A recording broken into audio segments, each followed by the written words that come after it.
जुमा के आदाब, जुमार কায়দা আদব মানে সম্মান। जुमार दिन की करते हैं।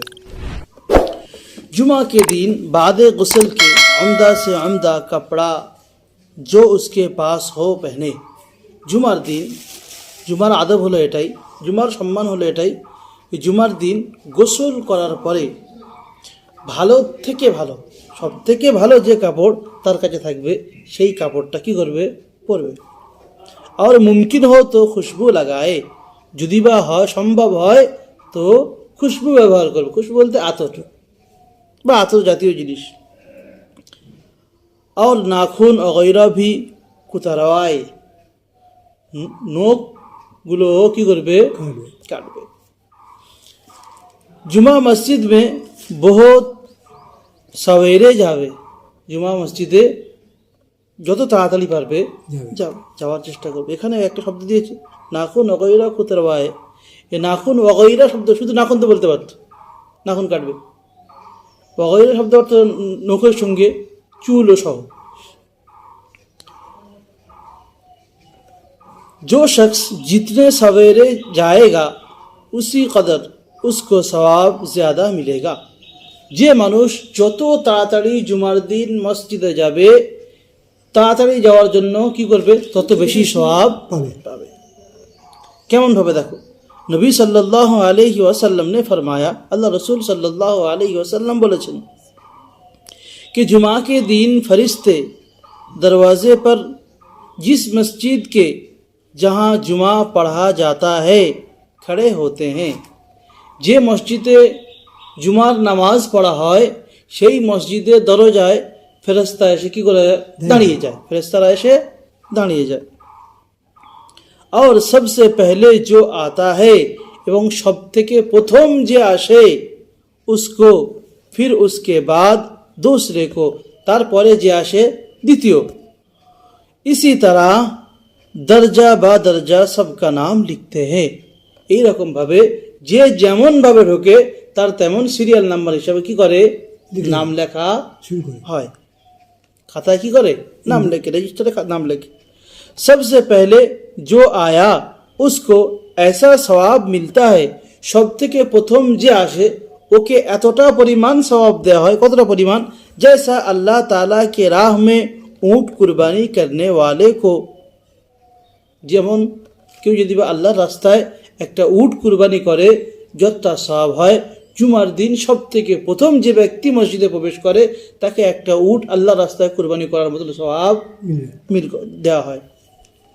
उसके बाद जैसा गाय को की कुरबानी करे, ওর পরে কেউ যদি বা আল্লাহর রাস্তায় গরু কুরবানি করে তার যা সওয়াব হবে তাকে দেওয়া হবে। फिर जैसे अल्लाह ताला के वास्ते মুরগি জবা করে, তারপরে ব্যক্তিকে কত সওয়াব দেওয়া হবে, যদি আল্লাহ রাস্তায় কি যদি একটা মুরগি জবাই করে যা সওয়াব হবে অতটা পরিমাণ সওয়াব তাকে দেওয়া হবে।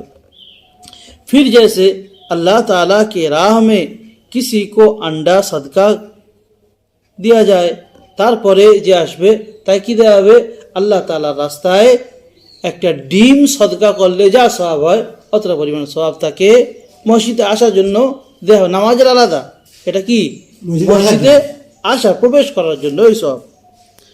फिर जब खुतबा होने लगता है, তারপরে যখন খুতবা শুরু হয়ে যায়, খুতবা আরম্ভ হয়ে যায়, ফেরেশতা ও দফতর বন্ধ करके कर लेते हैं। ফেরেশতা কি করে, ওদের জায়গায় যে খাতা থাকে খাতা কি করে দেয়, বন্ধ করে দেয়। और खुतबा सुनने में मशगूल हो जाते हैं, এবং খুতবা শোনার কাজে কি করে যায়, ধ্যান দিয়ে খুতবা শুনতে আরম্ভ করে। नबी सल्लल्लाहु अलैहि वसल्लम जुमा के दिन, फजर के दिन, जुमार दिन फजर नमाजे सूरा अलिफ लाम मीम सजदा और हल अता अलल इंसान पढ़ते थे। जुमार दिन फजर नमाजे কি পড়তেন আল্লাহ রাসূল সাল্লাল্লাহু আলাইহি ওয়াসাল্লাম, আলিফ লাম মিম সিজদা এবং হাল আতা আলাল ইনসানি হিনুম মিনাদ দাহরি লাম ইয়াকুন শাইয়াম মাযকুরা, এই সূরাটা তেলাওয়াত করতেন। আলিফ লাম মিম সিজদা একটা সূরার নাম, আর সূরার স্টার্টিং হলো ওই আলিফ লাম মিম, ওটা হচ্ছে 21 পারা আছে। তো এই সূরা আল্লাহ রাসূল সাল্লাল্লাহু আলাইহি ওয়াসাল্লাম ফজরের নামাজ জুমার দিন ফজরের নামাজে পড়তেন এবং দ্বিতীয় রাকাতে হাল আতা আলাল ইনসান এই সূরাটাও পড়তেন। এটাকে বলা হয় सूरा दहर। लिहाजा इन सूरतों को जुमा के दिन फजर की नमाज में मुस्तहब समझकर कभी कभी पढ़ा करे, कभी कभी तर्क कर दे। আল্লাহ রসুল সাল্লাল্লাহু আলাইহি ওয়াসাল্লাম কিছু জুমাতে এইগুলো পড়তেন মুস্তাহাব মনে করে, আবার কখনো কখনো ছেড়ে দিতেন, কখনো কখনো জেনে বুঝে কি করতেন, ছেড়ে দিতেন। কেন? তাকে লোগোं को উজুব का ख्याल ना हो, এই জন্য যে লোকেরা মনে করে, এরকম যেন মনে না করে নেয় যে জুমার দিন ফজরের নামাজে এই দুটো সূরা পড়া কি ওয়াজিব, পড়তেই হবে, এরকম যেন লোকেরা না মনে করে নেয়।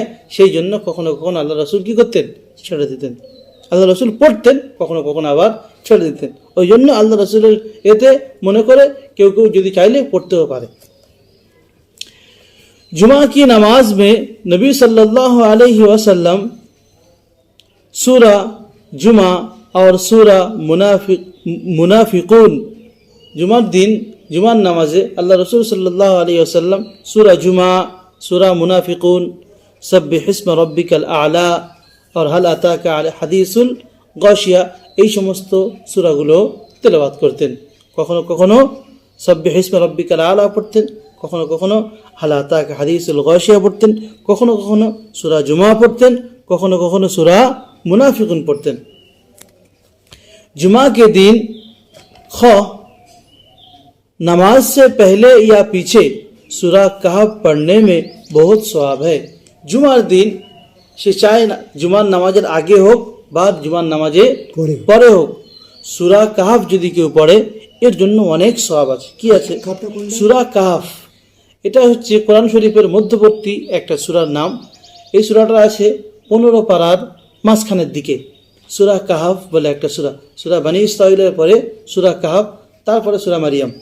তো সূরা কাহাফ হলো একটা সূরা। এই সূরাটা যে আছে, এই সূরাটা কেউ যদি জুমার দিন জুমার নামাজের আগে হোক বা জুমার নামাজের পরে হোক কেউ যদি পড়ে তার জন্য কি আছে, बहुत सवाब रहे। কি সওয়াব রয়েছে आगे बोलছে, বিষয় একটু হালকা বলেছে।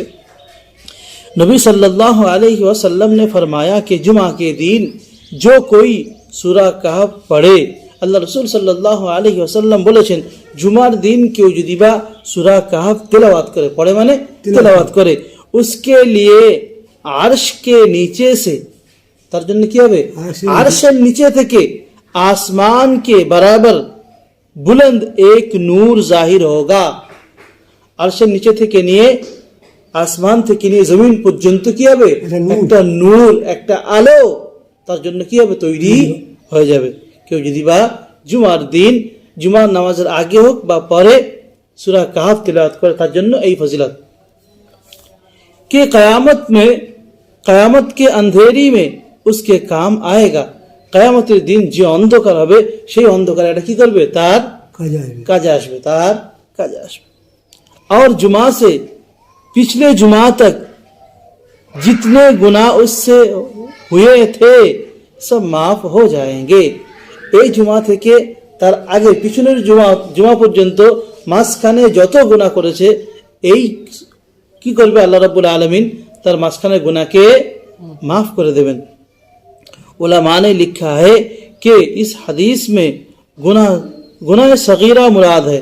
কিছু কিছু উলামা বলছেন যে এই হাদিসের দ্বারা গুনাহ সগীরার কথা বলা হয়েছে, গুনাহ সগীরা মানে ছোট গুনাহর কথা বলা হয়েছে। इसलिए कि कबीरा बेतौबा के माफ नहीं होते, বড় গুনাহ তওবা ছাড়া মাফ হয় না, কিছু কিছু উলামা বলছেন। আল্লাহু আলাম, আল্লাহ ভালো জানে। মুতলাক হাদিসে কি বলেছে যে যে জুমার দিন কাহাফ পড়বে বা জুমার নামাজ তরতিবের সঙ্গে আদায় করবে তার জন্য কি হবে, আগের জুমা থেকে নিয়ে এই জুমা পর্যন্ত মাঝখানে যা গুনাহ হয়েছে সমস্ত গুনাহ মাফ করে দেওয়া হবে। সমস্ত গুনাহ মানে ওর মধ্যে সব আসবে। এবার ওলামা কিছু কিছু ওলামা বলেছে যে সমস্ত গুনাহ বলতে শুধু ছোট গুনাহ, বড় গুনাহ তো শুধু তওবা ছাড়া মাফ হয় না। এবার আল্লাহ ভালো জানে যে বড় শুধু ছোট গুনাহ কি শুধু বড় গুনাহ কি দুটো সবই মাফ করে দেবে, আল্লাহ ভালো জানে, তাই বলছে। जुमा के दिन दुरूद शरीफ पढ़ने में और ज़्यादा सवाब मिलता है। जुमार दिन दरूद शरीफ पढ़ले एते अनेक सवाब पाওয়া যায়। इसीलिए अहादीस में वारिद है, এই জন্য হাদিস শরীফের মধ্যে এগুলো বর্ণিত আছে कि जुमा के दिन दरूद शरीफ की कसरत करो, जुमार दिन বেশি বেশি করে দরুদ শরীফ পড়ার চেষ্টা করো। দরুদ শরীফ বেশি বেশি করে পড়লে দরুদ শরীফ আল্লাহ রাসূলের কাছে পৌঁছে দেওয়া হয়, এগুলো আগে বলে দেওয়া হয়েছে।